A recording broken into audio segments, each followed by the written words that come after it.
Staff Sergeant, according to the latest numbers, the total number of extortion files for the past week was 5. Encouraging numbers considering how the extortion numbers were coming up during the first 5 weeks of 2026? Yeah, of course it's encouraging. We want to get as close to zero as we can get.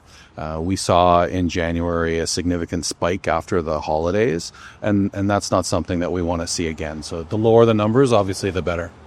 Also, the shooting incidents in the past 1 week for extortions, no shooting incidents reported. Do you see that as a relief for the community of Surrey and for SPS as well? Well, I hope it's a relief for the community. We know that the forefront of people's minds is the fear that's been caused by a lot of these incidents, especially the shots fired. Also, it allows our officers to spend more time investigating the files that have already come. Every week where we get more extortions and more shootings requires more investigative work by our officers, and that unfortunately takes us away from the investigations that they already have. So we're very hopeful that these zeros will continue.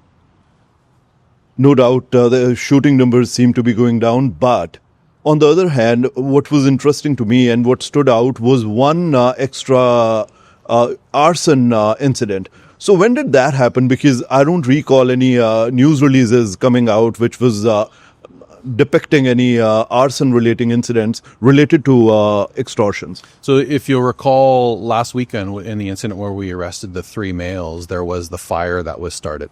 So that's the one that was added to the already number 1. The first one that we had was the incident, unfortunately, at the Fruticana business. So that one plus the one from last weekend is now 2. So that was the part that I was missing, because according to me, I thought that the one incident that happened near 80th and 120th, that wasn't related to extortions. So now that file has been included in the extortion incident.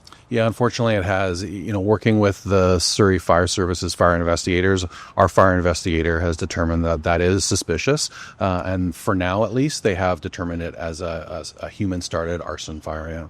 And the total number of arrests would be considered 5 right now? For SPS, yeah, it'd be 5 so far this year, 2026.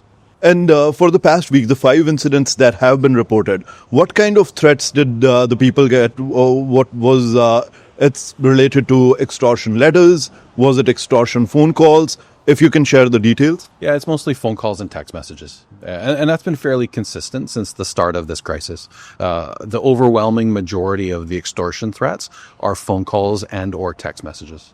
Do you think Project Assurance has a big role to play in what is happening, and to kind of put a full stop to what the kind of scenario that we are facing? Yeah, I don't think we would jump to take credit quite yet. As we saw late last fall in October and November and early December, the numbers were trending in the right direction. They were trending down.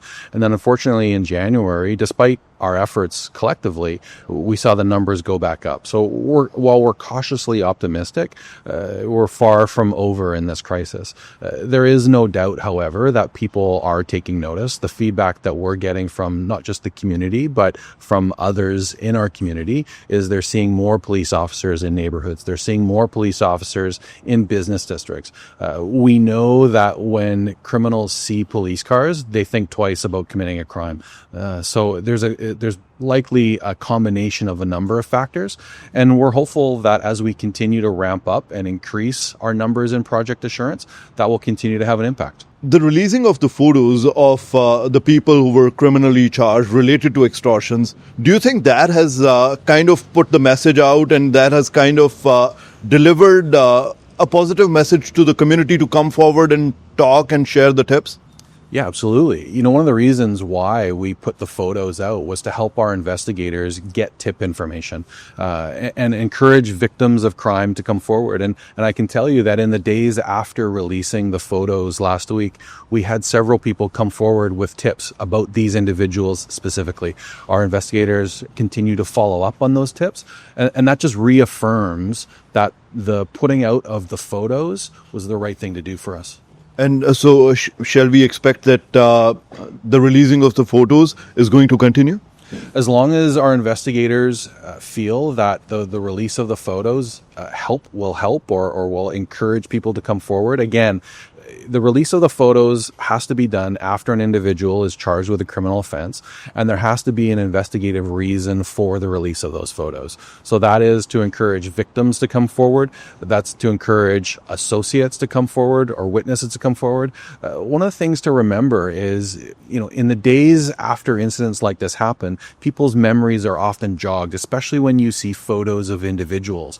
Now, what we would want to have happen is, say you're a business owner and you saw one of these people come into your business, perhaps to rent a car or to ask about a certain individual, and you only remember that when you see the photo of this person on the news. That's the kind of information that we want, because that'll help unlock more investigative doors for our detectives. And you're saying the tips have actually increased after these images, the 2 images 2 weeks back and the 3 images last week, they were shared? Yeah, we've had tips as a direct result of sharing those images. Thank you very much. Yeah, thank you.